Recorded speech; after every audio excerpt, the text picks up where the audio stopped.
In the middle of a crowded airport, a black couple stood silently at the check-in counter, while the staff kept sarcastically saying, "If you have cheap tickets, go stand somewhere else."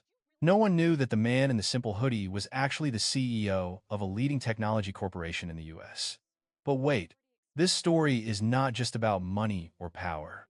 It begins with a moment that any of us can encounter. When you are judged just because of your appearance. When you are looked down upon, even though you have done nothing wrong. And when you have to choose, stay silent and let it pass, or stand up to protect your own dignity. If it were you, in the midst of that indifferent crowd, what would you do? Would you bow your head or face it? And can an ordinary person change an entire system with just one small decision? We invite you to step into the story where a seemingly small offense opens a shocking journey that touches on a person's self-esteem, pain, and hope. If you find this a thought-provoking topic, don't forget to like, share, and subscribe to the channel to start listening to this emotional story. Mornings at Los Angeles International Airport, LAX, always have a strange rhythm. Not too fast, but not slow either. The regular loudspeaker announcements of flight times mixed with the sound of suitcase wheels rolling on the stone floor create a very mundane sound, very familiar to those who have traveled early and late. The April sunlight shines through the giant glass panels, reflecting on the shiny floor like a warm golden streak, enough to calm one's heart a little. Daniel Carter stood next to his wife, Maya, in front of the American Meridian Airlines first-class line. He wore a casual gray hoodie, charcoal khakis, and sneakers that were slightly faded from use. His close-cropped hair and deep face made him look more like a college professor than a businessman. Maya wore a cream-colored cardigan, a white t-shirt, and dark jeans, the kind of comfortable outfit any middle-aged American might choose for a long-haul flight. They look very ordinary. That's why they are misunderstood. Becky, the gate agent for the company, stood in front with a slightly forced smile and the familiar, scrutinizing gaze that anyone who had ever been judged by their appearance would understand. She was in her early 30s, with blonde hair pulled back at the nape of her neck, heavy makeup, and a glance at Daniel and Maya as if she had just discovered something interesting to talk about. Excuse me, Becky said, her voice slightly harsh, like someone used to being in charge. The economy line is back there. She emphasized the word there, as if giving directions to two lost children. Maya paused for a moment.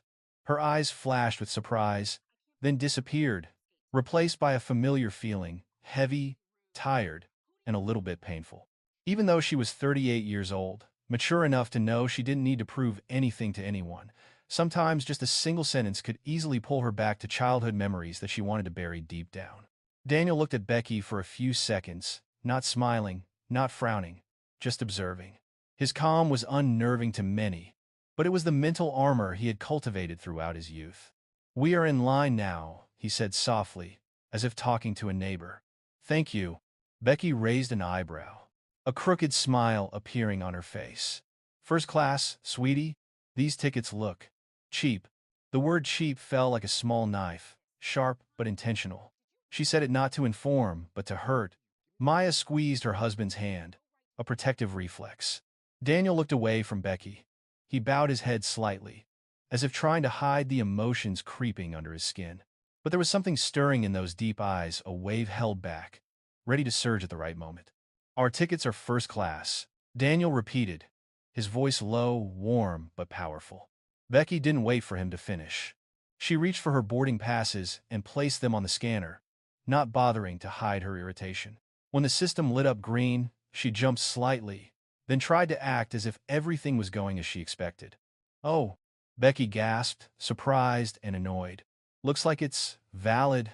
She said the word valid lightly as a reproach to the system for not being on her side. "True ki Daniel keep tra loi. Becky da cut gion." However, with these promo tickets, you might not get lounge access. Sometimes, the system adjusts perks, you know. This time, Maya raised her head and looked straight at Becky, her voice still polite but firmer. "We don't buy promotional tickets." Becky let out a short laugh. It sounded like a fingernail snap. "Sure. Everybody says that." Daniel gently touched his wife's shoulder, as a gentle reminder. "Don't let her take over your emotions." "Thank you," he said. "We can check it ourselves." Becky shrugged. "Your choice." She paid for her ticket, but deliberately put more force than necessary. The boarding pass slid a little on the counter, a small gesture, but a message. Daniel picked them up, careful not to fold the ticket. Maya took a deep breath, trying to regain her composure from the morning. But her eyes were already glistening, not because she was weak, but because she was tired of this kind of treatment. She had told herself many times that she was used to it, but it turned out that people never get used to insults. As the couple left the counter, Maya whispered, just enough for Daniel to hear. Why? Is it still like this? We're grown up, we're successful, and yet one sentence can still make me feel small again. Daniel stopped. He turned slightly, looking at her with sincere eyes, the eyes that had many times pulled her out of the feeling of being confined by society. You are not small. You have never been small. What people say cannot change your value. But I understand. I understand why you hurt. Maya looked down at her shoes, the sneakers she wore to teach at school. If I wore an expensive dress today, would they feel the same? She wondered. But the question made her feel even sadder. Daniel was silent for a few seconds. An old memory echoed in his mind. The first time he was refused service because he thought he didn't have money to pay. He was 12 years old, standing next to his father at the cashier counter. His father only said one sentence: keeping calm is a way to protect your dignity. From that day on, he always remembered it. This silence is long, but it is a necessary silence. After a few seconds, Daniel smiled slightly. The smile Maya had said could melt a storm. Let's go. Maybe this is just the beginning. They entered the security area. The white light illuminated their faces. People were lining up, tired, sighing, rummaging through things. It all made for a familiar, harmless scene. But in Daniel and Maya's hearts, what Becky had said still felt like a thin scratch. But this story is just beginning. What the audience first sees is just the tip of the iceberg. What is hidden is much larger. As she passed through the scanner, Maya glanced at Daniel and saw that he had his hands clasped together in front of him, a habit he had when he needed to hold back his emotions. But his eyes were still calm, still warm. You know, he said softly, some people don't deserve the right to hurt others. Don't give them that right. But they clearly are, Maya said, her voice trembling slightly. Daniel looked straight ahead. Only if I let them. He smiled, a powerful smile, calm but profound. That calmness, Becky would have to face later. And Logan, and Trent. Their story was moving quiet but powerful as the undercurrent. And LAX that morning would soon become the stage for a lesson Becky, or anyone behind the small powerhouse counter, would never forget. And viewers will soon understand why Daniel Carter, the man in the simple gray hoodie, is the man who can change an entire airline. The security gate at LAX that morning wasn't as crowded as usual. The flow of people moved in small waves, not overwhelming but enough to make everyone feel like they were just part of the bustling flow. Daniel and Maya passed through the metal detector successfully. Then together they gathered their bags, shoes, and laptops in gray plastic trays. It was a normal, ordinary moment. But to Maya it felt like a pause to help her stabilize her emotions that Becky had just upset. As Maya pulled her small suitcase toward the exit, she noticed a few glances from the people who had just passed through security, familiar glances. Mixed with curiosity, assessment, and a little doubt, a middle-aged man in a gray suit looked them up and down, then smirked as if giving himself the right to judge. An older woman even turned her head twice, as if to make sure the couple were really in first class and not lost. Maya swallowed. She wasn't angry at Becky personally anymore. She was angry at the invisible mechanism that made people like Becky so sure they were right. Daniel stopped, pulled his suitcase onto the carpet, then turned to look at his wife. Are you okay? His voice was light, like a breeze, but always enough to make her feel safe. Maya nodded, but Daniel didn't believe her nod. He looked into her eyes, saw the emotion she was trying to suppress. Sadness, disappointment, and a little shame even though it wasn't her fault. Maya let out a long sigh. I'm just tired. Tired of feeling like I'm always being checked, even when I've done nothing wrong. Daniel did not answer immediately. He let the silence between them stretch a beat, as was the habit of someone who had learned the value of calm early. Then he said, I know, but you're not alone. He then reached out and gently held Maya's hand, a small but meaningful gesture. Maya squeezed his hand. Her heart was still in turmoil, but his hand was like an anchor that helped her calm down. They turned into Concourse E, where the first-class check-in counters were located. The space was far more luxurious. Brown leather seats, polished wood floors, and warm yellow lighting. The peaceful setting should have made them feel more at ease. But Maya could still sense an invisible disconnect. She felt like she was entering a place where people assumed she didn't belong. As they entered first class, a few other passengers glanced at them. A young man in an expensive navy suit frowned. A woman in red heels stared at Maya and then looked away, but long enough to make her feel uncomfortable. Daniel stood up straight, his face calm. Though he appeared indifferent, his heart was restless. He recognized those eyes. He had seen them too many to count.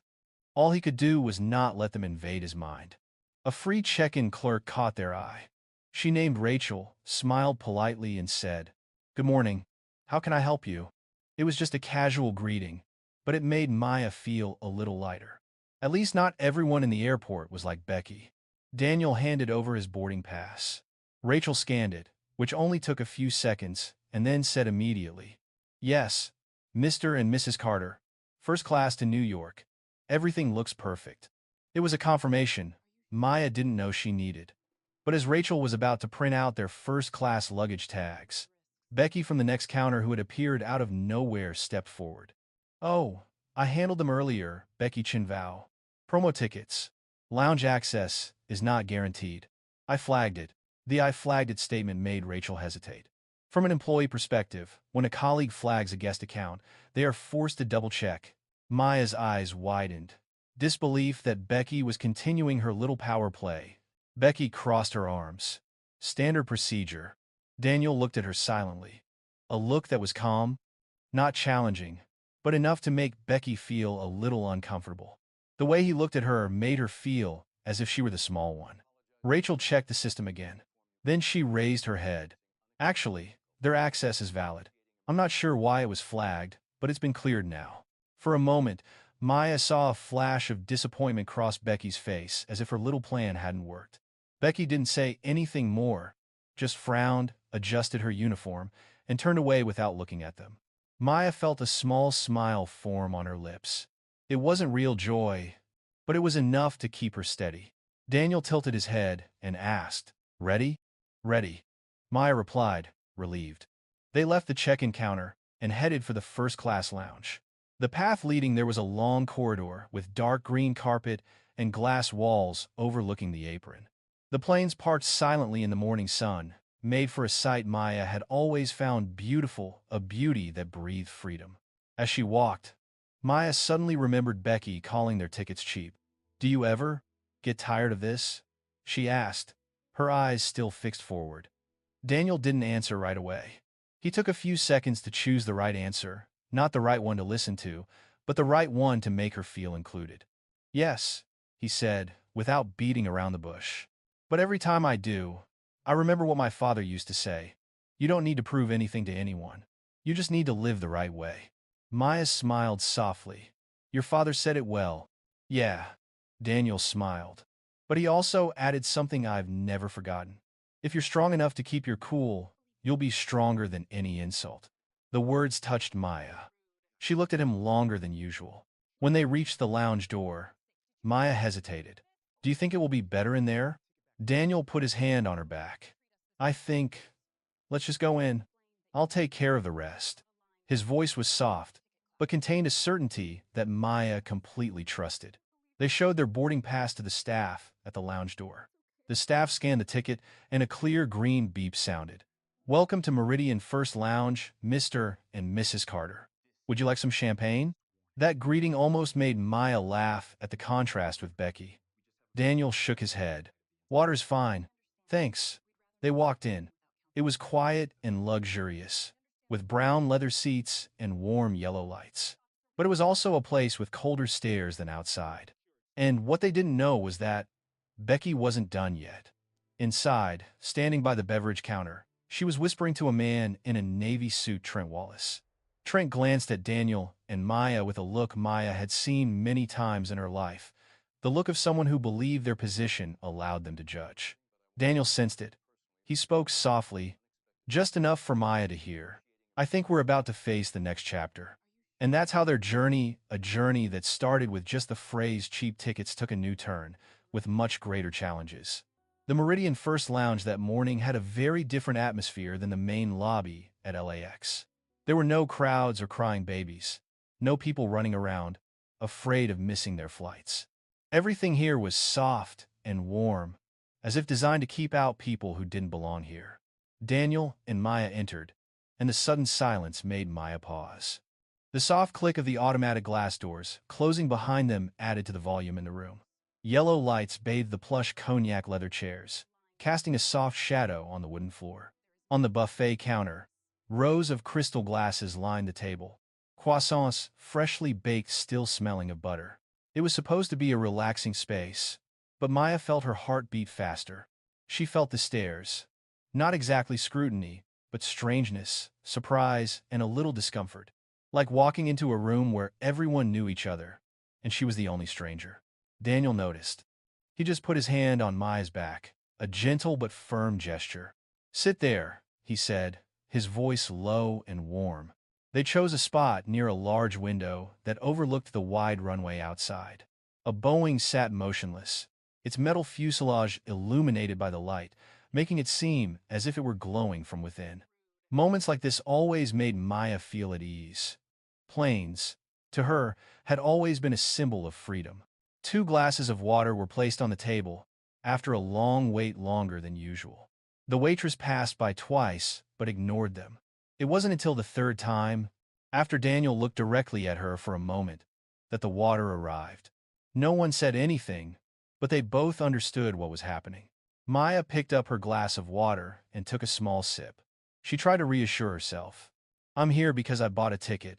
I have a right to be here. I did nothing wrong." But what hurt her most wasn't the judgment of strangers.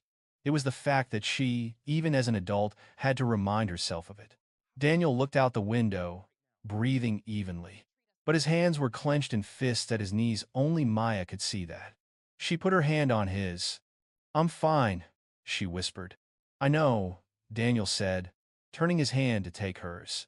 "But you don't have to go through this." A silence fell. Not heavy, but deep. While Maya got up to get more water, Daniel leaned back in his chair, his eyes still watching her from a distance. He was always like that, observing, quiet, not showing off his protection but always there as a support.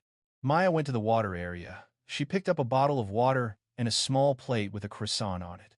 When she turned around, she didn't notice that someone was standing so close behind her. A tall man in an expensive navy suit, his hair slicked back with gel, had his back to her and was talking loudly on the phone. It was Trent Wallace, the man Maya had caught a glimpse of at the check-in counter. He had an air of confidence that bordered on arrogance, the kind of man who always thought he was the center of the room. "Trent Dang say, Suanoi Quien. No, listen, if they can't close the numbers by quarter end, we'll pull the funding. Simple as that. They need us more than we need them." And the moment Maya stepped behind him, Trent suddenly took a large step back, not even looking around. "Trunk." His shoulder slammed into Maya's arm, sending the bottle rolling to the floor and the croissant falling off the plate. The cold liquid splashed onto her wrist. Maya was startled. "Oh, sorry. I didn't." Trent spun around, his face scowling as if she had just ruined his business plan. "Watch where you're going." His voice was full of reproach and injustice. The whole lounge fell silent. Not because of anything major, but because someone had created a scene, and that someone happened to be a woman of color wearing modest clothing. Maya stiffened. You backed away without looking." Her voice lowered, not because she was afraid, but because she didn't want to make a big deal out of it. Trent's frown deepened. "Right? Blame me." Typical. The word typical fell heavily. He was clearly not just talking about collisions. Daniel had been standing since the water bottle fell to the floor. He walked quickly, not in a hurry, but full of determination. "Maya, are you okay?" His voice was low, gentle, but full of protection. Trent not only didn't apologize, but shrugged, looking annoyed at being interrupted. "She ran into me. Not my fault." Daniel looked at him for a few seconds, not harshly, but his gaze was deep enough to make Trent flinch. "I saw you back away," Daniel said calmly. "No one is to blame. It was just a little accident." Trent chuckled. "Sure, whatever helps you sleep at night." His voice was full of sarcasm, and for the first time, Maya saw Daniel's hand clench. But he still chose the ring. "Have a nice day," Daniel said softly, then turned to Maya. "Come on, I'll help you." They had only walked a few steps when Maya felt someone watching her. She turned around and her heart sank immediately. Becky stood at the entrance to the buffet counter. Becky, with a wicked smirk on her face, as if she had been waiting for this moment since they entered the lounge. Her gaze on Maya was as if to say, "See, you don't fit in here." Maya shivered. Becky approached, her voice sweet but sharp as a knife. Well, is everything all right here?" Daniel looked at Becky for a long moment. So long that Becky almost lost her confidence. His face did not show anger, but there was a kind of calmness that made others feel like they were standing in front of a mirror looking at themselves. A small voice in Maya's head said, "She isn't done yet." And it is. The story has only just begun. Becky approached them slowly, as if she were entering a stage she believed she controlled. The chatter in the lounge died down, not because people were genuinely interested, but because everyone was sensitive to the change in atmosphere. Some people just glanced and looked away, but Maya could feel it. A few eyes were glued to Becky's every move, waiting for something to happen. Daniel stood silently, slightly to the side of Maya, not blocking her way, but enough to make her feel safe. He said nothing, waiting for Becky to speak. The way he stood made Becky pause, not out of fear, but because she didn't expect someone dressed so casually to be so unsettlingly calm. Becky looked around, then asked in a fake sweet voice, "Everything all right here? I heard a little noisy." Maya opened her mouth to reply, but Daniel placed his hand lightly on hers, just a very small movement, enough to understand that he wanted to control the situation. "It's nothing," said Daniel. "Just a little accident." Becky tilted her head, a wry smile appearing at the corner of her lips. "Oh, a little accident?" I heard someone spilling water again.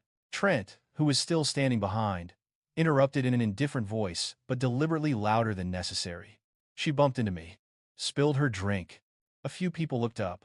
A few eyes immediately turned to Maya, not because they believed Trent or not, but because they already had a preconceived notion. With just one sentence, that preconception was activated immediately. Becky turned to Maya, her voice as sharp as a thin blade. "Ma'am, we ask that guests in the lounge keep quiet and avoid causing trouble. This is the first-class area." This time, Maya bit her lower lip. She felt pain, not physical, but the kind that made her chest tighten. She had done nothing wrong, and yet she was the one being pushed around. Daniel frowned. He was ready to reply, but Maya shook her head very slightly. She wanted to speak for herself this time. "I didn't hit him." Her voice was calm, but a little shaky. "He backed away without looking." Becky squinted. "Well, I just saw water on the floor. And what looked like trouble." Maya opened her eyes wide, stunned. Daniel let out a small breath. But it wasn't a sigh, it was a breath that signaled his patience was wearing thin. Still, he chose to remain calm, because he knew one thing. The calmer he was, the stronger he was. He spoke slowly, word by word. "We didn't cause trouble. No one raised their voices. No one bothered anyone." Becky crossed her arms. "I'll have to make a note of it in the system, for the safety of other passengers." That sentence was like a needle pricking an already inflated balloon. Maya could hear her heartbeat. Daniel was silent, like the seconds before thunder began to fall. He looked at Becky, coldly calm. "What do you want to note?" he asked. Becky took a half step back. She hadn't expected that kind of sharpness from a man in a gray hoodie. "I was just following procedure," Becky protested. "If there was inappropriate behavior, I had to." Daniel interrupted. Not loudly, not urgently, but firmly. No one was behaving inappropriately. Trent chuckled. "Well, that depends on how you define suitable." That statement pulled the whole room into an invisible tension. Maya felt her face heat up. She sat down in her chair, trying to calm herself, but inside, the dull ache flared even more. Not for Becky, not for Trent, but for the feeling of having to protect herself for the rest of her life. Daniel saw Maya bow her head, A wave of silence rose inside him, a familiar wave. He had seen that look in her eyes hundreds of times in their years together. The eyes of a woman who tried to be strong, but inside were scars that never rested. He stood up straight, turning to Trent first. "You backed away, making my wife drop something," Daniel said, his voice no longer as soft as before. "If you apologize, it ends here." Trent raised his eyebrows, as if hearing something ridiculous. "Sorry? For what? I didn't see her." "It happens." Daniel remained calm. "Yes, accidents happen, but good men apologize when they cause them." He didn't say it loudly, but the whole lounge heard it clearly. Trent blushed, but it was because he had been touched in a weak spot, empty pride. "I don't have time for cheap moralizing." Becky jumped in, seemingly defending Trent, but actually trying to corner Daniel. "If you continue to cause trouble, I will have to ask you to leave the lounge." Once again, eyes turned to them. Maya looked at Daniel worried, afraid that he would lose his temper, that things would get out of control. But Daniel did not lose his cool.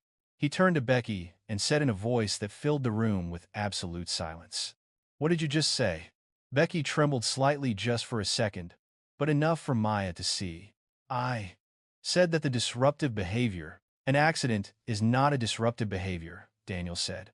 "But your constant stalking, harassment, and deliberate abuse of your small authority is a clear behavior."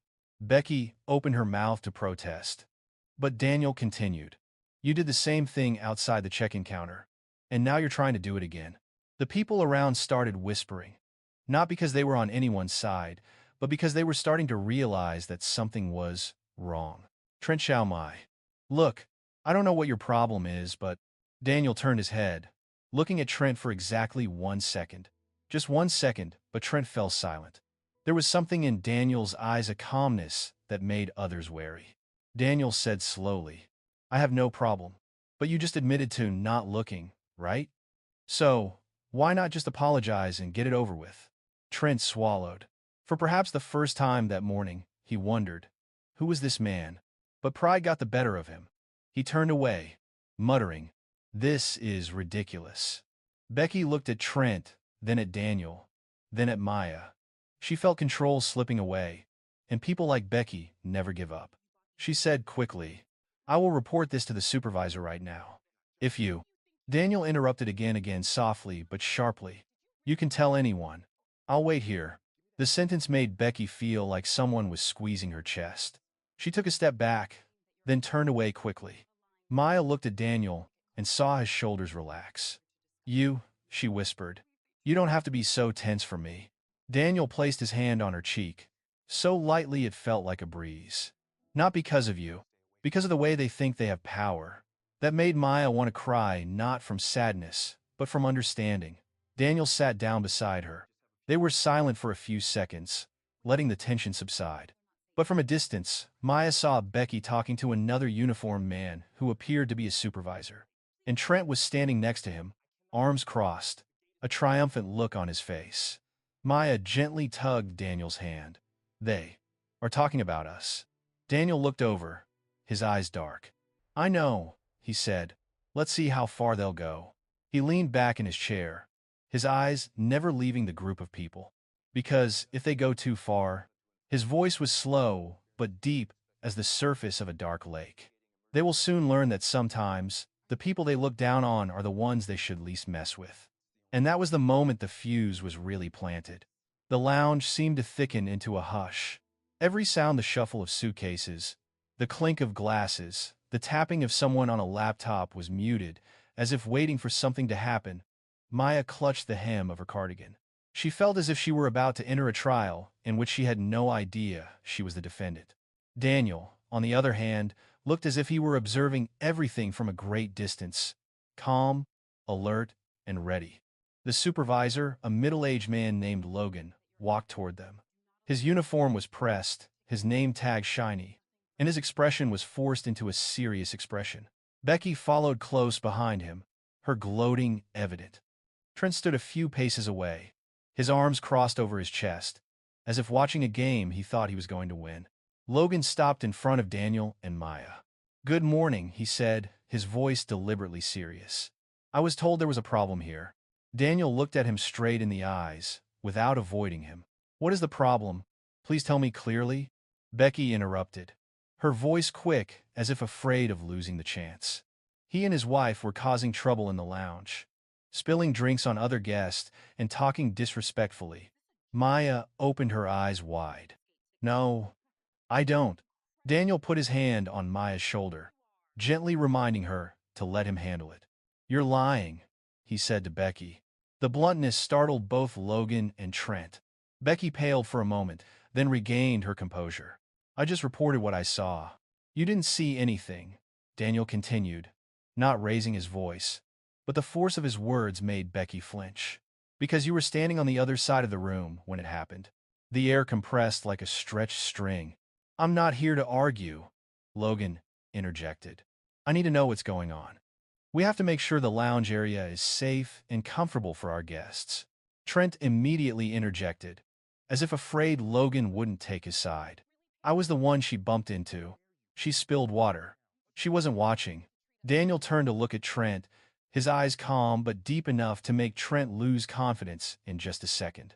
"You backed away without looking. I saw it clearly." Trent laughed. "You're saying it's my fault?" Daniel did not nod or shake his head. He simply replied, "I am telling the truth." Logan looked between the two parties, trying to piece together the story. But Becky continued to add fuel to the fire. They raised their voices. "Those are behaviors we can't tolerate in First Lounge. I recommend revoking access." The offer was like a slap in the face to Maya. Maya whispered, almost inaudibly, "We didn't do anything." Daniel leaned over and gently placed his hand on his wife's. "Here," he whispered. "Let me." Then he turned back to face Logan. "Mr. Logan, let me be clear." Daniel's voice was low, not threatening, but with a weight that made even Trent silent. "My wife walked by." Mr. Trent here stepped back without looking and bumped into her.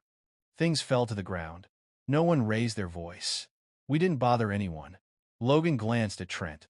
"Mr. Wallace, is that right?" Trent was a little embarrassed, but still tried to keep his composure. "Maybe I stepped back, but she should have been more careful." "Daniel, if you admit you backed off, then the story is clear." Becky interjected immediately. "Supervisor, I still feel their behavior is inappropriate for the lounge." Daniel looked at Becky, his eyes no longer gentle. "You're trying to force the conversation. I saw you do it at check-in, and now again." Becky blushed, her voice higher than usual. "Are you accusing me?" Daniel replied immediately, without thinking. "I am telling the truth." The murmuring in the lounge increased. The onlookers began to sense that Becky was losing ground. Logan also began to realize that the situation was not simple. He cleared his throat and said, "Okay, I will look into it, but to avoid disturbing other guests, I suggest you move to the general waiting area until boarding time." Maya's eyes widened. "You want to kick us out of the lounge?" Logan hesitated. "I just want to stabilize the situation." Daniel stood up straight. His calm demeanor made everyone around him unconsciously take a step back. "We didn't do anything wrong. But, if you want us to go to the public waiting area." He paused. "We will." Maya turned around, surprised. "Daniel." He smiled softly, reassuring her. "It's okay." But that smile was not entirely peaceful. It was a signal of a storm brewing. No one stopped them as they walked out of the lounge, though many eyes followed them. Some looked concerned, some curious, some seemed glad the drama was over. But Becky looked after them with triumphant eyes. As if she had proven something, Daniel held Maya's hand as they walked down the carpeted hallway, the golden light casting shadows that were both beautiful and sad. Maya said softly, her voice choked up, "I feel humiliated, Daniel. I don't understand how things could go this far just because someone saw me." Daniel squeezed his wife's hand. "It's not your fault, but they treat me like—" "You don't have to be like anyone else to be respected," Daniel said. "And I won't let them think they have the right to be." Maya nodded slowly. If someone else had said it, she wouldn't have believed it. But when Daniel said it, she believed it. Because Daniel never acted out of pride or personal anger, he acted out of justice. When they reached the common waiting area, they sat down on a bench near the window. Daniel pulled out his phone. Maya looked at him, feeling nervous. What are you going to do? Daniel looked at the screen for a few seconds, as if considering. I'll call Sarah. Maya held her breath. Sarah, Daniel's senior assistant. The person whose one call from him can change everything. Daniel, she whispered. Are you sure? He looked at her with deep, calm eyes. It's time. He pressed the call button. But just as the first ring sounded, the airport loudspeaker announced, boarding for flight AM 247 to New York will begin at gate B27. Maya startled. That was my ride. Daniel did not hang up. Let's go, he said. Let's talk as we walk.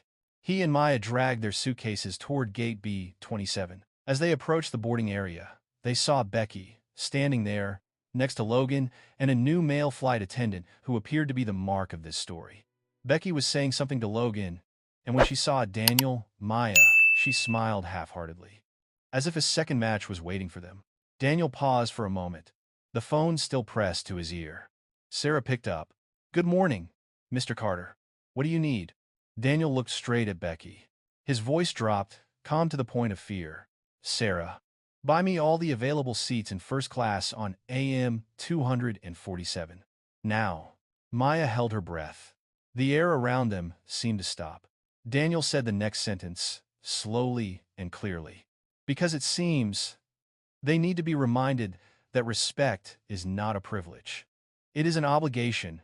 The airport loudspeakers continued to blare steadily. But in front of gate B27, everything seemed to slow down. Not because there were not enough people, but because an invisible tension was creeping between the passengers standing in line, between the rolling of suitcases and the sound of fixed tires of the planes parked outside the glass doors. Daniel took Maya's hand and walked towards the boarding counter. Maya felt her heart pounding in her chest, not from fear, but from a premonition of a big wave coming, a wave that Daniel had been trying to avoid all along, but now he was forced to face. Becky stood in front of the boarding counter, her back straight, her lips curled into a smug smile. She tilted her head to look at Daniel and Maya as if she had just caught two familiar faces back, causing trouble. Logan, the supervisor, stood next to Becky, looking as if he wanted to keep his cool. The new male flight attendant, Mark, was impatiently checking the passenger list. Daniel still held the phone to his ear. Sarah, can you hear me? Yes, sir. I'm accessing the airline system. AM 247 first class has 7 seats available. 7? Daniel shrugged. All available. Maya squeezed his hand. Daniel, are you sure? Daniel turned to look at her, his eyes full of tenderness. I've never been more sure of anything. He stopped about 3 steps from the boarding counter. Becky immediately stepped forward, as if this was the moment she had been waiting for. Oh, look who's back, Becky said, her voice drawling. Mr. and Mrs. Carter, I thought you two were asked to wait in the common area. Daniel did not respond to the provocation. He simply said, we are here for boarding. First class. Becky chuckled. Oh, about that. She glanced at Mark, then at Logan. I filed a report about inappropriate behavior in the lounge, and the system responded. Maya blurted out. What system? What response? Becky tilted her head, her voice as sweet as honey. Your boarding passes have been flagged, and first class, there is no more room for you two. That made Maya freeze for a beat. Daniel, on the other hand, just let out a slow breath. Becky continued, her voice clear to all passengers listening. This is standard policy. When there are reports of disruptive behavior in the lounge, we reserve the right to adjust seating to ensure the comfort of other passengers. Logan interjected, his voice trying to sound neutral. Your boarding passes have been reassigned to row 38. Seat 38? Maya repeated, almost not believing her ears. Seat 38 meant the back row, rumbling engines, cramped space, non-reclining seats, and being squeezed between people. A naked humiliation. Daniel looked at Becky for a long time. A thick silence fell between them. Becky curled her lips. This is completely according to regulations. She emphasized the word regulations, as if it were a medal she had just won. Mark, the male flight attendant, interjected with barely concealed triumph. Some passengers are not suited to first class. We just want the flight to be peaceful. Maya choked, her chest feeling like it was being squeezed. But Daniel didn't choke. Never. He raised the phone closer to his ear. Sarah, what's the situation? On the other end of the line, Sarah said clearly. 7 first seats have been purchased, Mr. Carter. All under the name Daniel Carter. Becky heard, and her smile froze. Daniel folded the phone, unhurriedly, and put it in his pocket. Only then did he speak, looking Becky straight in the eyes. You said first class was full? Becky swallowed, but tried to sound calm. Yes. Daniel smiled a small smile that made Becky shiver. That's good. Because first class is mine now. The air in front of Gate B-27 suddenly froze. A few passengers gasped. Logan took a half step back. Mark looked at Daniel, as if he were talking to an alien. Becky stammered. What do you mean? Daniel picked up his phone and opened the confirmation email from the company sent less than 30 seconds earlier. Train Man Hin. Confirmed, Daniel Carter, first class AM 247 seats 1A, 1B, 2A, 2D, 3A, 3D, 4A. He enunciated each word clearly. I bought the entire first compartment. Becky paled. Mark opened his mouth and closed it. Logan looked from the phone to Daniel, as if finally understanding what he had gotten himself into. Daniel continued. My wife and I sat in seats 1A and 1B. The rest, I bought empty seats. Wait a minute. I have a first-class ticket, some passengers behind me exclaimed. No way. I paid over $4,000. Daniel turned his head and said softly, but loud enough for everyone to hear. You don't need to panic. The one who made you lose your seats wasn't me. He looked straight at Becky. It was her. Becky took a step back. Don't talk nonsense. I followed the procedure. What process? Daniel asked. The process you came up with yourself? Becky opened her mouth, but Logan had already realized the seriousness of the situation. He stepped forward, his voice trembling slightly. Mr. Carter, I think we need to talk in private. Daniel crossed his arms. I don't need a private conversation. I need our boarding passes restored. Logan swallowed. I'll take care of it. Becky snapped. You can't do that. I reported the incident. Logan turned, his voice harder than usual. Becky, let me handle it. Daniel looked at Logan. And remember to delete the false report from our records. Logan nodded mechanically. Yes, I'll delete it right away. Becky's eyes widened. What? Supervisor. You. But Logan looked at Becky with cold eyes, the eyes of someone who had just realized he was being pulled into a pit from which he had no power to save anyone. Then he bowed to Daniel. Once again, on behalf of the company, I apologize to you. Daniel didn't answer right away. Maya saw a sadness in his eyes, not anger, not pride, but deep disappointment. Finally, he said, Mr. Logan, do you know why this went this far? Logan whispered, I guess it was a mistake in handling. Daniel shook his head slightly. No, out of contempt. A light sentence. But enough to make Becky feel like she was pushed back another step. Daniel continued. No one deserves to be treated like that. No one, and especially, no one has the right to use their small amount of power to humiliate others. Maya looked at him, and her heart clenched because she knew this was one of the reasons she loved him. He didn't fight for pride. He fought for dignity. Logan bowed his head even lower. I will report the whole incident to the higher-ups. Daniel replied. You should. Daniel then presented his boarding pass to the counter. Logan quickly scanned their tickets again. The green light came on. Welcome aboard, Mr. and Mrs. Carter. Daniel turned to Maya. Let's go. Maya nodded slightly, her hand in his. As they passed Becky, she whispered, her voice trembling but trying to keep it firm. Do you think you win? Daniel stopped, turned around. But he didn't mean to threaten. He didn't mean to scold. He meant to speak in a voice so calm it sent a chill down Becky's spine. No, Becky, I don't need to win. I just need you to understand one thing. Kindness is always free. You might try it, instead of contempt. Becky stiffened, her eyes bloodshot. Then Daniel turned away and walked into the tunnel, leading to the plane. Maya walked beside him. But before she entered the plane, she turned back to look at Becky one last time. She said nothing, but her eyes, sad but strong, made Becky look down. Some failures don't need to be scolded. They just need to be exposed to the truth. The air conditioning vents shook slightly with each step. The familiar smell of air conditioning soothed Maya, though the tension from gate B27 still clung to her shoulders like a layer of dust that had yet to be brushed off. Daniel walked beside her. Unlike Maya, his steps were slow and steady. There was no anger or satisfaction in the fact that first class was now his. He just looked very calm. A kind of stillness that makes the person opposite feel heavy in the chest. When they reached the plane door, Mark, the male flight attendant from earlier, stood there. The moment Daniel and Maya approached, Mark paled for a moment, then immediately straightened his back like a stick. He tried to smile, but it was a crooked smile, stiff like an unfinished mask. "Welcome aboard."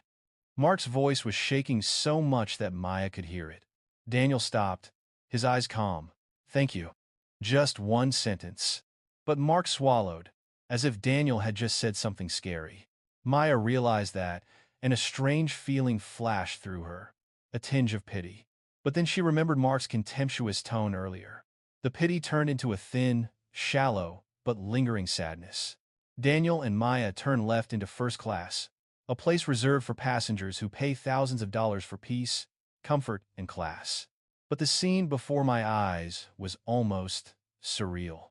The entire first-class cabin, 12 seats, was completely empty. No cabin luggage, no coats hanging, no sound of conversation or the clinking of glasses. There was only soft light from the ceiling lights and the sound of the air conditioner as light as a breath. Maya stopped walking. "Oh my," she blurted out. Daniel smiled slightly. "Yeah, it looks quiet." Maya looked at him sideways. "You act like this never happened." Daniel replied softly. "I didn't do it. Becky did it." Then he raised his eyebrows.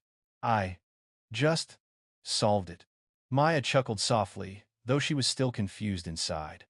They reached the front row. Daniel placed his suitcase in the overhead compartment, and Maya sat down in seat 1B.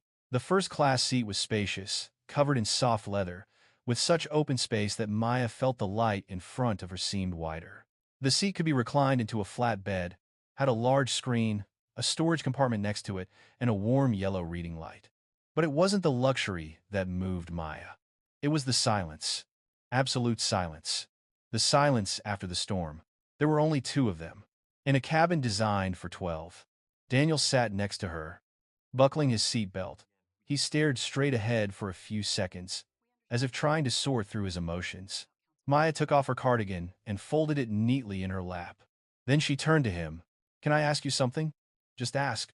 If nothing happened this morning, if no one made fun of me, you wouldn't have done that, right?"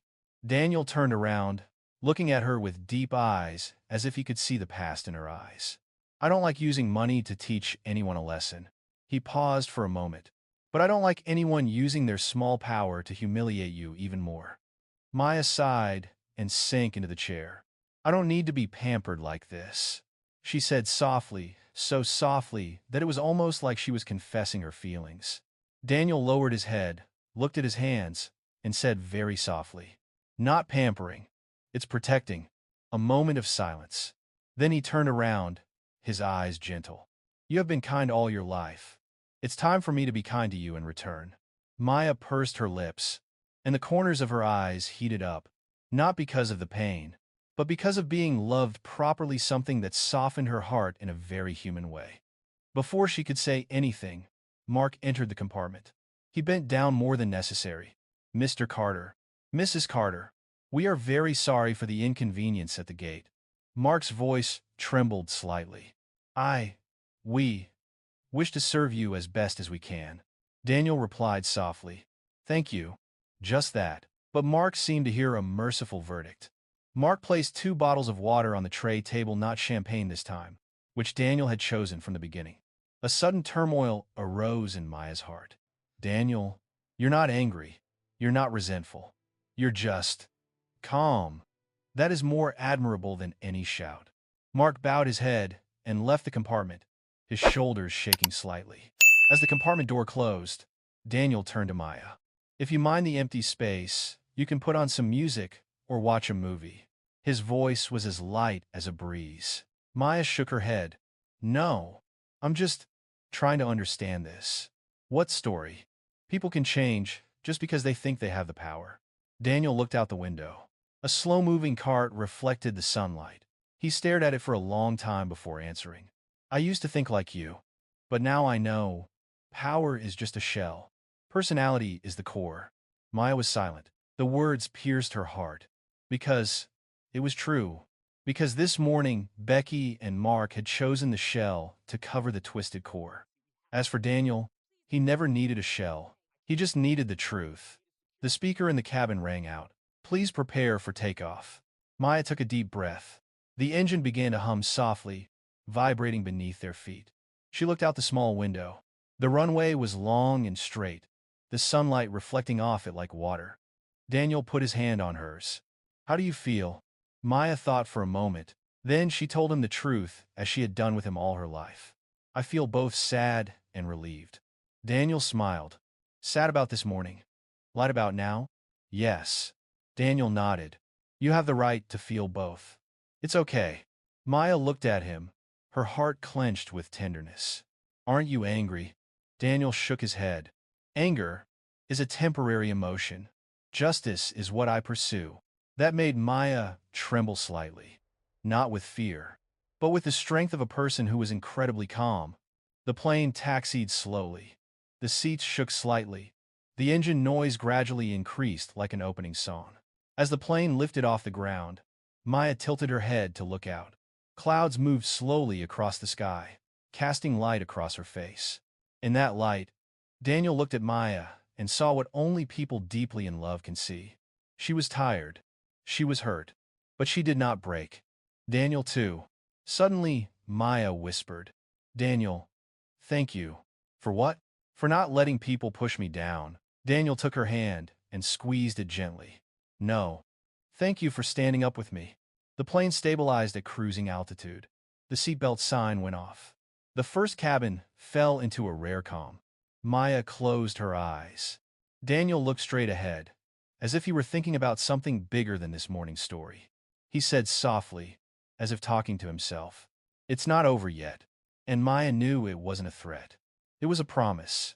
A calm promise, but enough to make an entire system look back at itself. The first-class cabin was so quiet Maya could hear herself breathing.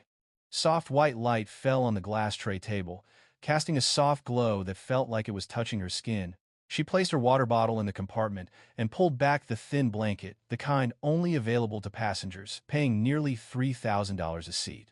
She leaned her head back on the chair for a moment, then glanced at Daniel. He opened his laptop. Not hurried, not cold, just doing what needed to be done. The screen lit up, casting a green glow across his face. His fingers touched each key slowly, as if his thoughts preceded each word. Maya let it be for a few minutes, then gently asked, What are you writing? Daniel didn't look up, just answered in a low, quiet voice. Write it down. Every detail. Maya bit her lip. I thought you would. Rest. I will. When everything is recorded accurately. He typed a few more words. Memory is fickle, but truth is not. Maya looked at him for a long time. Sometimes she forgot that Daniel was more than just the gentle husband who cooked pasta and made her tea every night. He was also the head of a technology company worth hundreds of millions. And when needed, he became a silent force, quiet but able to turn the world around. She sighed, lovingly and worriedly. I'm afraid they'll blow it up the other way, like Becky did. Daniel stopped. He looked up and looked straight into his wife's eyes. You think I haven't seen this before? He smiled slightly, a smile that made people trust him without knowing why. I'm not as naive as they think. Maya bowed her head and whispered, I'm just afraid of getting hurt. He put his hand on hers. I know, but you forget, Maya. We didn't do anything wrong. A silence bloomed. It wasn't an oppressive silence, the kind of peace that comes when you know you're in the right place. Just as Maya closed her eyes to rest, the cabin door opened. It wasn't Mark. It wasn't the young stewardess from earlier, but it was a middle-aged man. His uniform was much neater.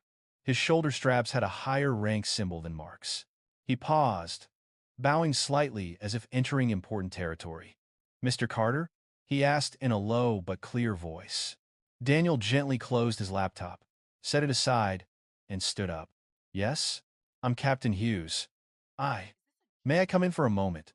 Maya sat up straight. Captain Hughes. Not a polite apology this time, but an apology with weight. Daniel nodded. Please, Captain. The captain stepped into the aisle. He removed his cap, an unusual act during flight. His face was serious, but his eyes betrayed a kind of genuine apprehension. I just received instructions from the airline's operations department. He took a breath. I've been asked to convey a formal apology to you and your wife for the misconduct at gate B27. Maya let out a small breath, not from relief, but from the fact that the truth had finally been seen. Daniel waited silently for him to continue. Captain Hughes lowered his voice. I was informed that an internal investigation was opened as soon as the plane took off, and that the actions of Miss Becky and flight attendant Mark at the gate were completely against the rules. Maya blinked. That fast? What did they tell the captain? Daniel asked calmly. The captain sighed. They said, "You are a dangerous passenger who is likely to cause trouble." Maya jumped up. What? Daniel's expression did not change. He simply said, I guess they would say that.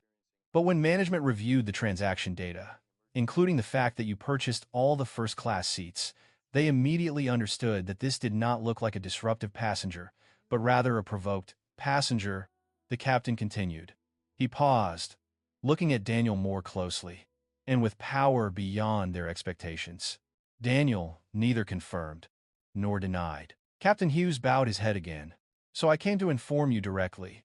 When the plane lands, a senior coordination team of the airline is waiting to receive you and your wife. The CEO of the airline also requested to connect with you as soon as you are ready. Daniel replied softly, I will work with them later. The captain looked at him, then nodded. He understood that later with this man didn't mean delay. It meant waiting for him to choose the right moment. As the captain left, the door closed with a small click. Maya turned to Daniel, her eyes still filled with surprise. You guessed it all, right? Daniel pressed the reclining button lightly, breathing slowly. Only partly.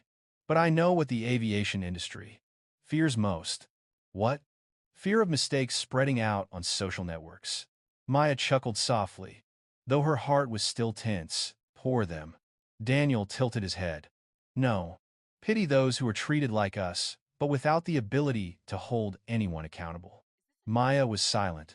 Then she said very softly, I wish, if only everyone could defend themselves like you.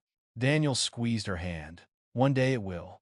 Not because of me, but because of people like you who don't give up. Maya's heart sank a very human beat. She knew Daniel wasn't saying it to comfort her. He was saying it because he believed it.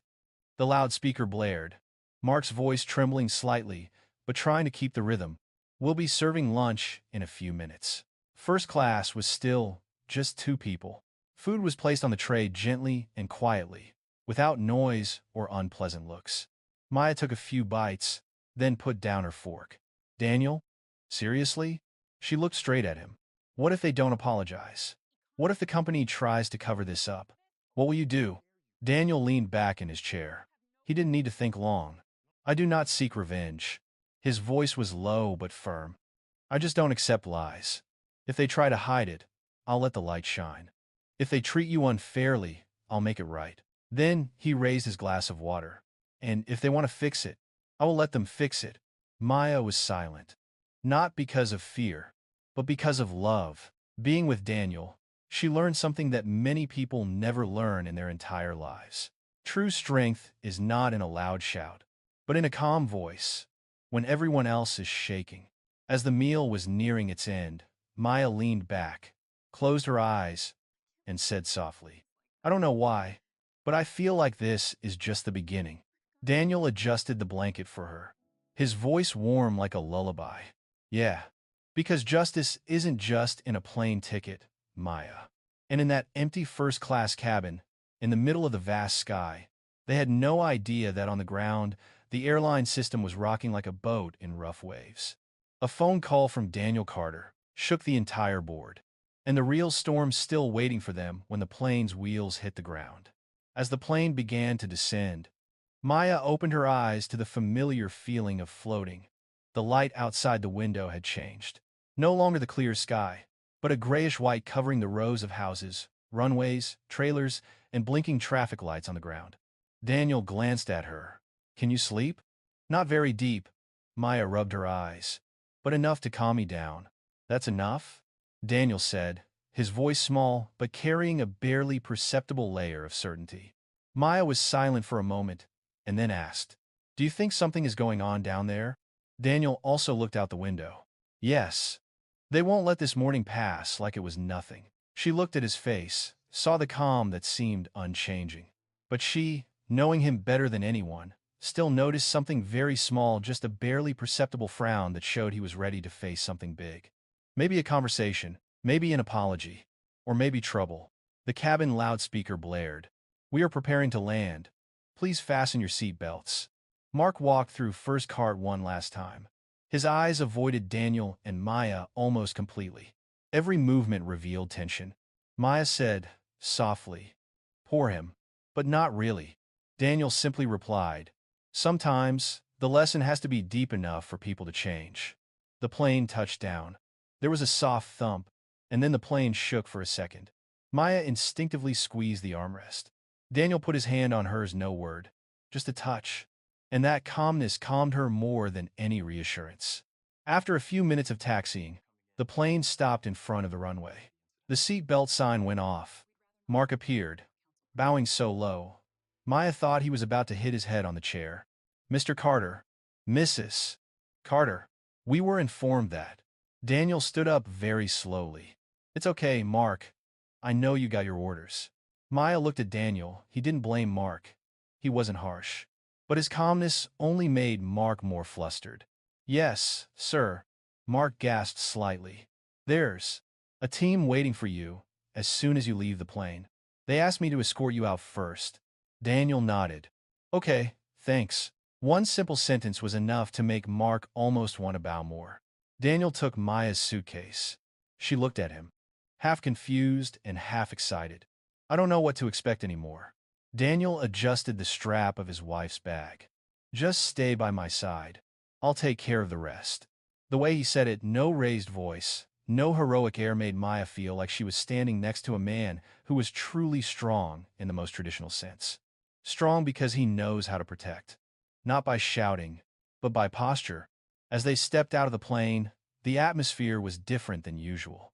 Normally, there would only be a few technicians or a flight attendant standing at the plane's door to see them off. But today, there were 6 people, 3 in black suits, 2 airport managers, a middle-aged woman in a senior airline uniform. Everyone lined up. And as Daniel and Maya appeared, the whole group bowed their heads. Maya paused. "Oh my God." The woman stepped forward. Her face was determined, but tired, the tiredness of someone who had heard too much bad news and dealt with too many urgent instructions in a few hours. "Mr. Carter." "Mrs. Carter," she said in a deep voice. "I am Linda Graves, Director of Ground Operations for American Meridian Airlines at Charlotte Airport." Daniel nodded slightly. "Hello, Mrs. Graves. We have come to formally apologize, on behalf of the company, for the unacceptable experience you had this morning." Maya gently took Daniel's hand. Daniel remained calm, as if the heavens had just declared it would rain for a year. Linda continued, "We have received the full report, and I want you to know that the behavior of Miss Becky and employee Mark at Gate B27 does not reflect the values of the airline." Maya let out a sigh. Daniel simply replied, "Thank you for your words." "Not just words." Linda handed over a thin file. "Here is official confirmation that both employees have been suspended immediately. An internal investigation is underway, and the results will be made available to you directly, as requested by the executive board." Maya opened her eyes wide and looked at Daniel.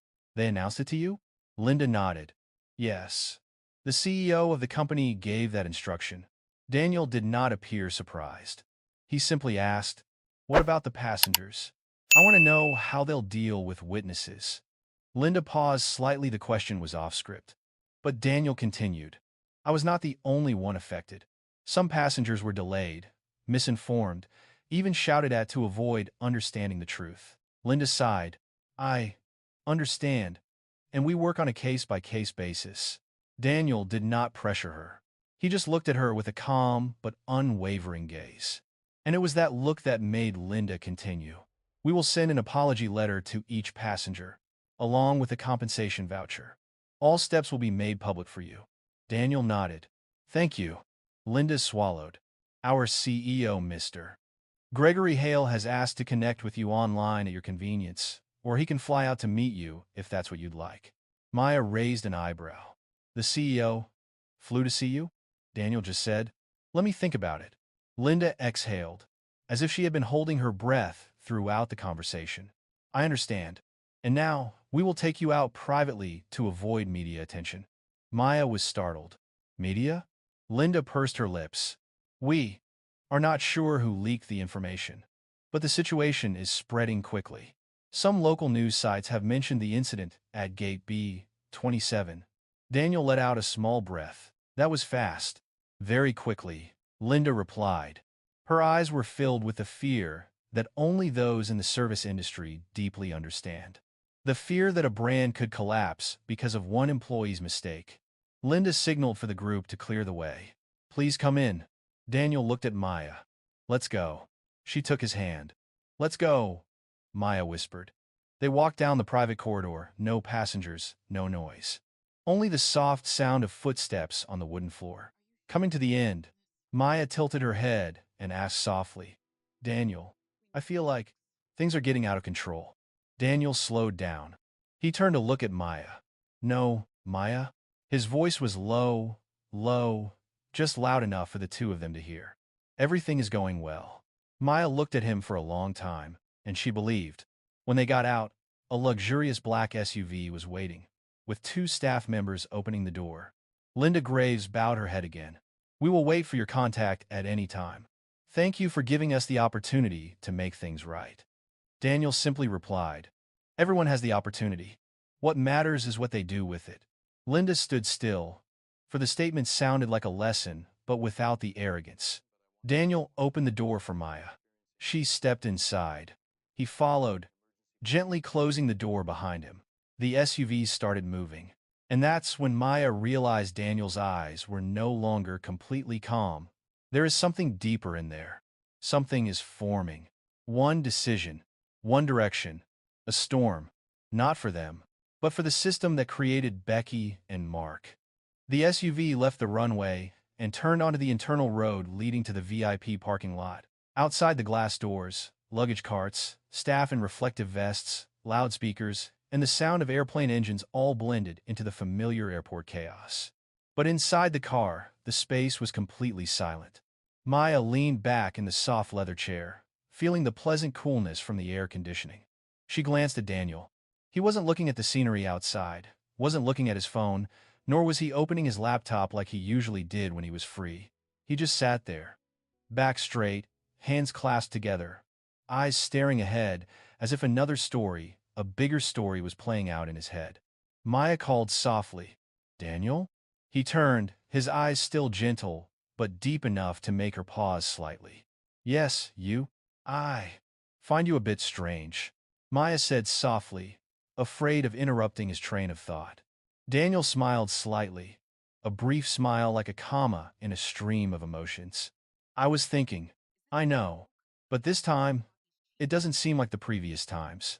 Daniel let out a small breath. Then he placed his hand on hers and said slowly, I was thinking about whether I should do something I didn't intend to do. Maya frowned. What do you mean? Daniel didn't answer right away. He looked out the window. The plane they had just left was now a small silhouette in the distance, obscured by rows of fuel trucks. His voice dropped. I don't intend this morning to be a big lesson for the whole company. I just want justice to be restored. But it's different now, Maya asked. Daniel didn't nod. He didn't shake. Only his eyes changed, more serious, deeper, and heavier. It was the way they reacted, he said. Quickly, fearfully, and trying to cover up the damage. Seeing that, you understood that this was not about one bad individual. Maya understood, and her chest tightened involuntarily. She whispered, It's a whole system. Daniel squeezed her hand gently, his eyes glued to the glass in front of him. They are not afraid of doing wrong. but afraid of others knowing they are wrong. Maya did not reply. She remained silent, because the truth sometimes spoke louder than words. The SUV stopped at the VIP parking lot in a less crowded area. The driver turned back. "Mr. Carter, we've arrived." Daniel nodded. He looked at Maya.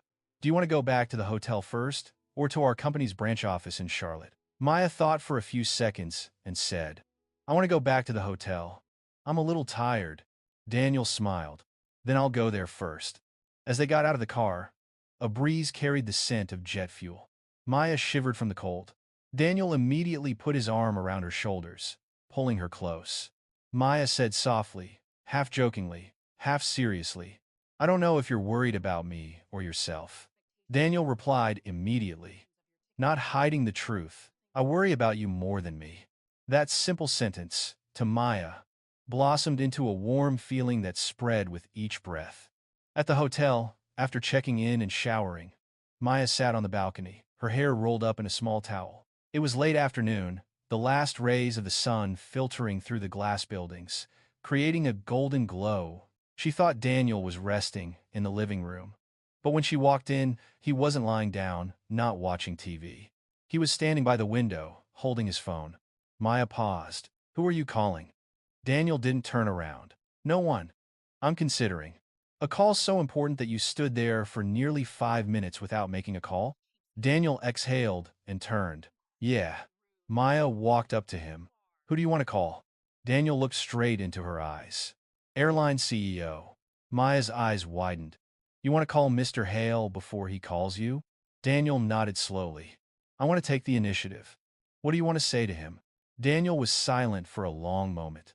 So long that Maya wondered if he would change his mind. But then he said, in a low voice, "I mean, what happened this morning can't be over with an apology." Maya swallowed. "Are you going to make a request?" "Not a request." Daniel replied immediately. "It's a direction." Maya waited for him to continue. Daniel walked a few steps into the room, still holding the phone. "If they really want to fix it, I'll show them the way. If they just want to suppress the scandal, I'll let them figure it out themselves." Maya looked at him for a long time, then asked, "Daniel, are you sure you want to be the center of attention? Because, from the moment we stepped off the plane, I feel like all the attention has been on you." Daniel stopped. He turned around. "If you remain silent, others suffer. If you speak up, you suffer." Then, he smiled faintly. "But I'd rather endure it than let someone else be treated like you this morning." Maya stepped forward and placed her hand on his cheek. "I don't want you to carry the weight of the world." Daniel took her hand. "I don't carry the whole world. I only carry what I can." Maya sighed, then said sincerely, "If so, you should call." Daniel nodded slightly. He looked at the screen for a second, then dialed the number. Maya stood beside him, her heart beating lightly. The phone rang. Once, twice, 3 times. Daniel remained standing, his gaze unchanging. On the fourth bell, a deep but urgent male voice rang out. "This is Gregory Hale," Daniel said, his voice calm but sharp. "Mr. Hale, I'm Daniel Carter." There was silence on the other end of the line for half a second, just half a second, but it was enough for Maya to feel a mountain of pressure falling on the airline CEO. Then Hale's voice changed, no longer cold, but tense with respect. "Mr. Carter, thank goodness you called me. I've been waiting for this call. And I called because I didn't want things to go in a direction that I couldn't control," Daniel said. "Sure," Hale replied quickly. "I want to see you in person. Anywhere, anytime. I can fly tonight." Daniel looked at Maya for a moment. Then he replied, "Not tonight. Tomorrow, 9 a.m. The hotel we're staying at." "Yes. I will be there on time." "And Mr. Hale," Daniel added, "I hope we're talking real talk, not some PR gibberish." Hale swallowed. Maya heard clearly through the speaker. "I understand. I promise. See you tomorrow morning then." Daniel ended the call. The room fell silent. A silence with a weight different from the previous silences. Maya asked softly, "Are you okay?" Daniel looked at the phone in his hand. He took a deep breath, a long, heavy, but also a relieving one. "Yeah," he said, his voice slowing. "It's fine now." Maya leaned her head against his chest. and I'm a little scared. Daniel held her, gentle, as if he had been waiting for this moment all day. I know. But tomorrow, everything will be clear. Maya closed her eyes, listening to his heartbeat slow, steady, peaceful. Then she asked one last question before it got dark. Daniel, where do you think this will go? He kissed her forehead lightly and whispered, to where it needs to go. Nothing more. Nothing less. And Maya knew tonight was the last piece before the real storm hit the next morning. The next morning, Charlotte was covered in a light mist. The early morning sunlight reflected off the tall buildings, making it seem as if everything was illuminated, even the stories no one wanted to see. Maya walked out of the bedroom with a hot cup of coffee in her hand. She saw Daniel standing near the window, like every morning, but today there was something different. He was wearing a shirt and blazer. Not the ostentatious CEO kind. Simple, clean, well-tailored, the kind of man who knows he's powerful without saying it. Maya smiled. You wake up early? Daniel turned back. I didn't sleep very well. Maya put her coffee cup on the table and approached him. Because of the meeting this morning? Daniel didn't deny it. Yes. Partly. The rest? I'm a little worried. Daniel spoke so honestly that Maya paused. She looked at him more closely. Behind his calm, there was a tiny bit of tension. Most people never saw it, but Maya saw it, always saw it. Worried about what? She asked. Daniel took a deep breath. I was worried that I would have to deal with not just the CEO, but also their culture, their entire support system. Maya placed her hand on his chest. You are not alone. Daniel smiled. I know. You are enough. She pursed her lips, emotions seeping into every word, every breath. 8:58 a.m. Hotel VIP meeting room. It was a large, softly lit room with a long walnut table, leather chairs, and a wall painting of North Carolina nature. But the atmosphere was one of luxurious tension, the kind that only high-level business meetings can bring. Daniel and Maya walked in. The room was empty. There was only a pitcher of water, a few glasses, and a leather notebook neatly placed on the table. Maya glanced at Daniel. They haven't arrived yet? Daniel looked at his watch. On time. And just then, the door opened. 3 people walked in. The 2 behind them were his assistant and legal counsel. The one in front was Gregory Hale, CEO of American Meridian Airlines. He wore a gray suit and navy tie. He was tall but looked tired. His face showed obvious tension. Maya felt that emotion, like a cold wind. Hale walked quickly over and held out his hand. Mr. Carter, thank you for giving me the opportunity to meet you. Daniel shook his hand firmly, but not ostentatiously. Thank you for being on time. Hale turned to Maya and bowed politely. Mrs. Carter, I am truly sorry for what happened. Maya did not dodge. She looked straight at him, her voice soft but sharp. Thank you. But an apology is only the first step. Hale was taken aback. He hadn't expected Maya to be so calm. And Daniel just smiled slightly, the kind of smile that came from someone who knew Maya didn't need him to speak for her. The group sat down. Hale spoke first. Before you say anything, Mr. Carter, I want you to know that I have reviewed the entire report myself. Every detail. I also listened to the recording that a passenger accidentally picked up at gate B27. Maya was startled. Someone recorded it? Hale nodded slowly. And the recording was circulated internally overnight. Becky and Mark's behavior was unacceptable. Daniel crossed his arms lightly across his chest. So, what do you want to say?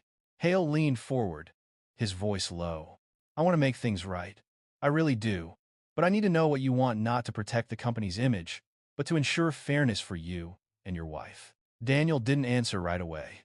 He leaned his elbows on the table and looked at Hale with an unreadable gaze. Mr. Hale, he said slowly, I am not seeking compensation. Hale frowned. I understand. But, Daniel continued, I don't want a voucher. I don't want a free upgrade. I don't want any of that. Sorry to get it over with stuff. Hale was silent, waiting for him to get to the important part.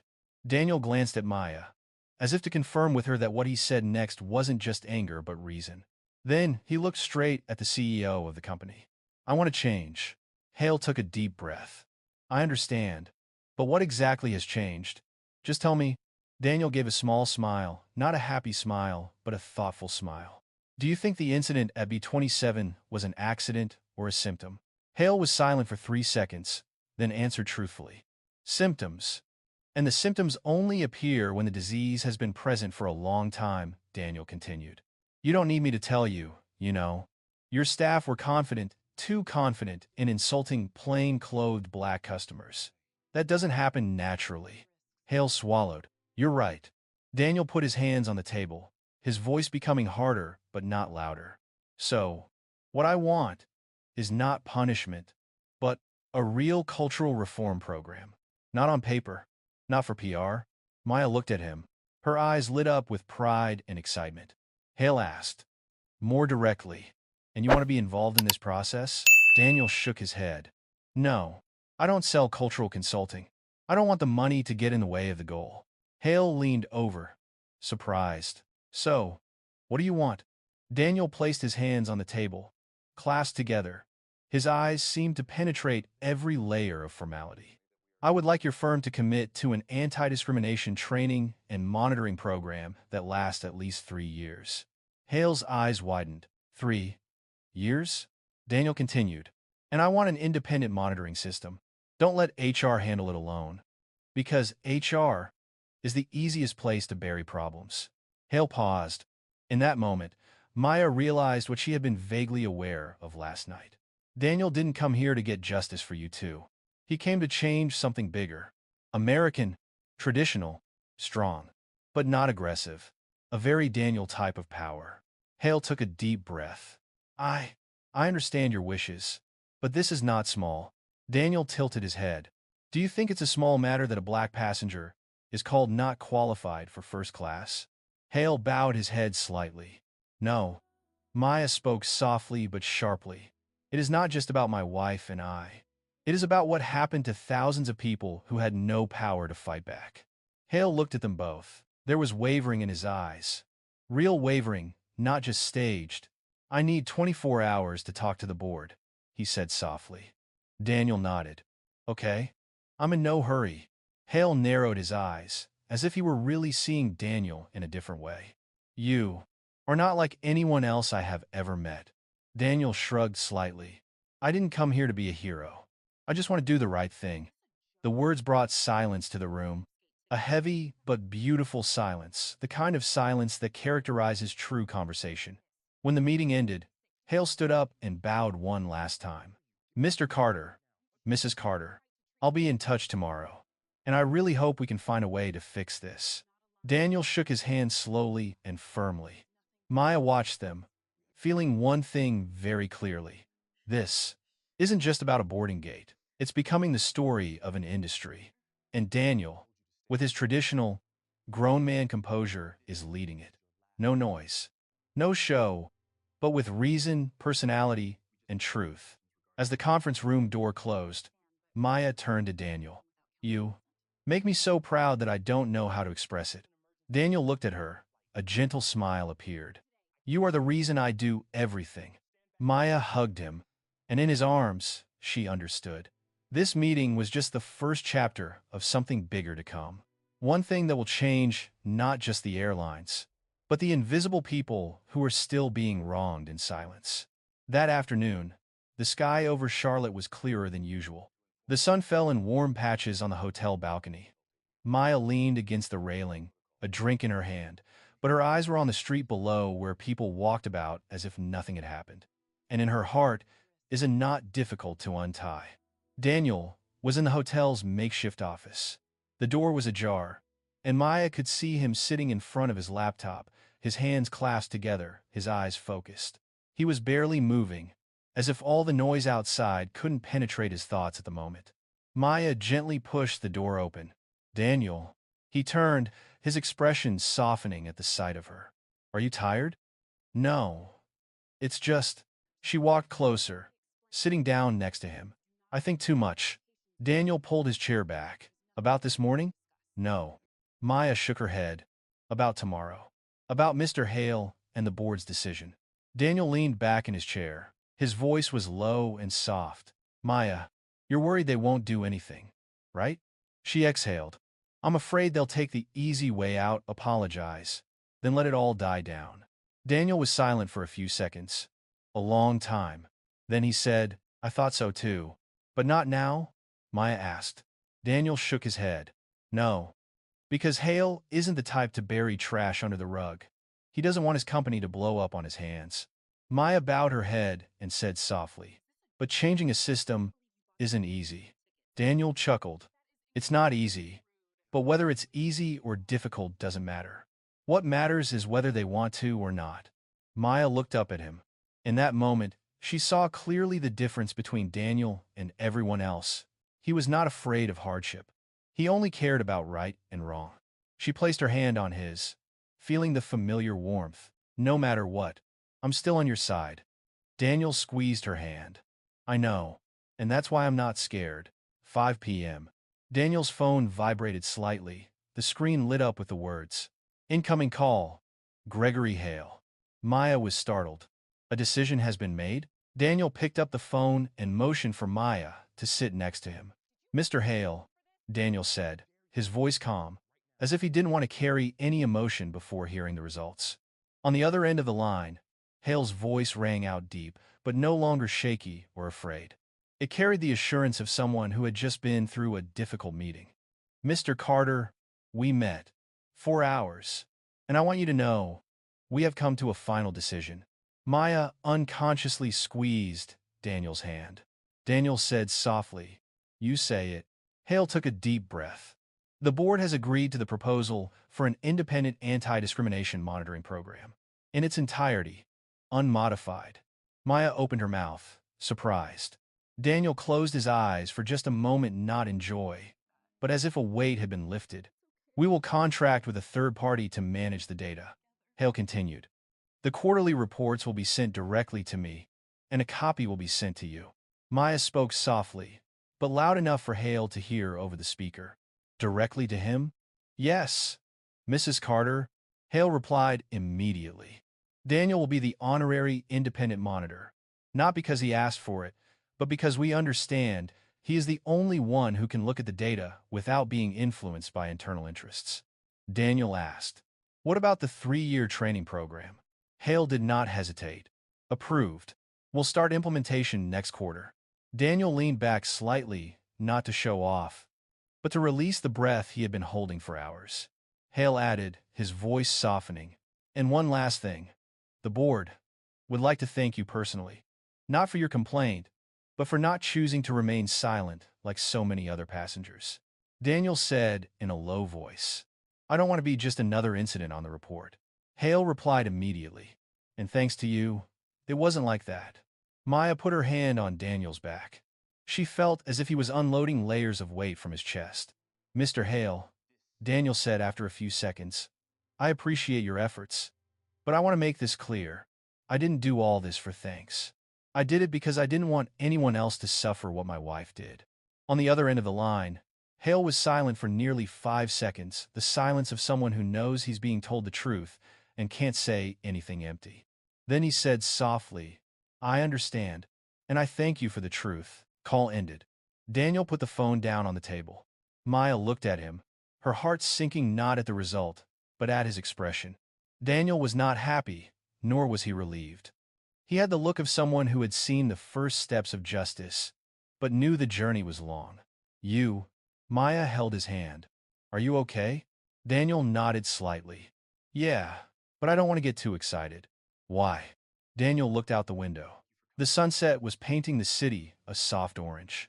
Because, he said slowly, his voice reaching deep into his heart. Change only really happens when people act, not when they promise. Maya was silent, but her eyes softened, because she knew Daniel was right. He didn't live by pretty words. He lived by truth. She leaned her head on his shoulder. But at least, there was movement today. Yeah? Daniel put his arms around her, and more tomorrow. The sky was getting dark. The streetlights cast long streaks of light on the hotel room walls. Daniel and Maya sat side by side on the sofa, saying nothing more. The silence between them was not heavy, but the silence of people who had gone through a long mental battle. Maya spoke softly, her voice very light, as if asking herself, Daniel, if yesterday morning I didn't stand up, didn't react, Would you have done that? Daniel looked at her without hesitation. I will still protect you. But you did what many people forget. You protected yourself. Maya pursed her lips, her throat tightening. I just, I just don't want us to be seen as the ones bowing down. Daniel put his hand on her cheek. You don't bend down. You stand straight even when people try to push you down. Maya shed tears, but they were stinging yet light, painful yet warm. She whispered, I'm proud of you. Daniel kissed her forehead lightly, a small action, but filled with the traditional power of a man who loves through action. I'm proud of you too, Maya. Outside, the city lights came on. In the room, they hugged each other for a long time. No loud victory, no loud triumphal march, just two people, starting to see hope at the end of the tunnel. Just a little bit, but true, and enough to keep them going. Charlotte greeted the dawn that morning with a soft, pale yellow light, like a wash of watercolors lightly applied to the sky. Maya stood before the mirror, adjusting her thin sweater. She wore little makeup, just a light, unobtrusive layer. Daniel emerged from the bathroom, toweling his hair. He was wearing a simple shirt and dark slacks. He didn't look like someone about to meet the CEO of a major airline. He looked like a man calmly starting his day. Are you ready? Daniel asked. Maya nodded. Yes. What about you? Daniel smiled, a small smile, but full of familiar self-control. I'm always ready. They returned to the VIP meeting room at 9 a.m. Gregory Hale was present, along with two of his fellow board members. The atmosphere in the room was different from yesterday. Less tense, more serious, but more mature, like there was no room for prevarication. Hale stood up as soon as Daniel and Maya entered. Mr. Carter, Mrs. Carter, thank you both. His voice was low, but firm. Daniel shook his hand. Maya smiled slightly, and they both sat down. Hale opened the document in front of him, pushing it gently towards Daniel. This is the official draft of the 3-year cultural reform program we discussed. I want you to review it one last time before implementing it. Daniel opened the document, his eyes skimming over each section. Maya realized he wasn't reading to find mistakes, but to make sure each sentence, each word, reflected the spirit he wanted: fair, clear, transparent. We've been working around the clock to get it right, including an independent reporting system, a mechanism for dealing with violations, mandatory training, and the big part dedicated funding for communities that are often discriminated against, Hale continued. Maya sat up straight. Community? Budget? Hale nodded. That's right. The Aviation Diversity Fund. We want it to be more than just an airline program, but a long-term commitment to the next generation. Daniel put down the documents. He looked straight at Hale, his eyes no longer filled with the wariness of the day before, but with genuine assessment. Mr. Hale, Daniel said slowly, I find this effort beyond my expectations. Hale sighed, as if the tension in him had just flowed away in a warm stream. I want to do the right thing, Mr. Carter. You showed me we've been blind for too long. A council member sitting nearby added softly. The most embarrassing thing is having a passenger say what we should have seen ourselves. Still keeping his voice calm, Daniel replied. The truth is hard to look at. But once you look at it, you have to do something. Hale nodded vigorously, and we will. The meeting lasted almost an hour. There was no arguing, no drama on camera. Just the seriousness of adults accepting responsibility. When everything was done, Hale stood up and bowed to Maya and her husband. I don't want to thank you with words. I want to thank you with actions. And I promise, the actions start today. Daniel stood up and shook his hand one last time. Thank you for your honesty. As the conference room door closed, Maya let out a sigh, as if she had just dropped an invisible burden. Daniel looked at her. What's wrong? Maya shook her head and smiled softly. I don't know. I feel like I just finished a long journey. Tired, but light. Daniel touched her cheek and stroked it gently. I understand that feeling. You too? She asked. Daniel smiled gently, his eyes warm. I feel like I just witnessed a seed sprouting. Maya leaned her head on his shoulder. It's strange. Just one small thing is enough to create such a big change. Because it's not small, Maya, Daniel said. It's never small when it comes to human dignity. They returned to their room. Maya opened the window, letting in a breeze. Daniel sat down on the sofa, untied his tie, leaned back, and stared at the ceiling for a few seconds. Maya walked over and sat next to him. Daniel, do you regret it? Daniel turned around, his eyes sincere as the bright sunlight. Regret what? For getting involved in this. For making it such a big deal. Daniel didn't answer right away. He took Maya's hand and pulled her gently so that she rested her head on his shoulder. Then he spoke softly in a low, warm voice, as if speaking to his own heart. Maya, I never regret protecting you. Never. That made Maya squeeze his hand tighter. She closed her eyes, relaxed, and for the first time since the airport, her heart felt warm. That afternoon, Daniel received an email from Hale. The plan has been issued. Thank you. Attached was a photo of the entire AMA leadership team signing the document.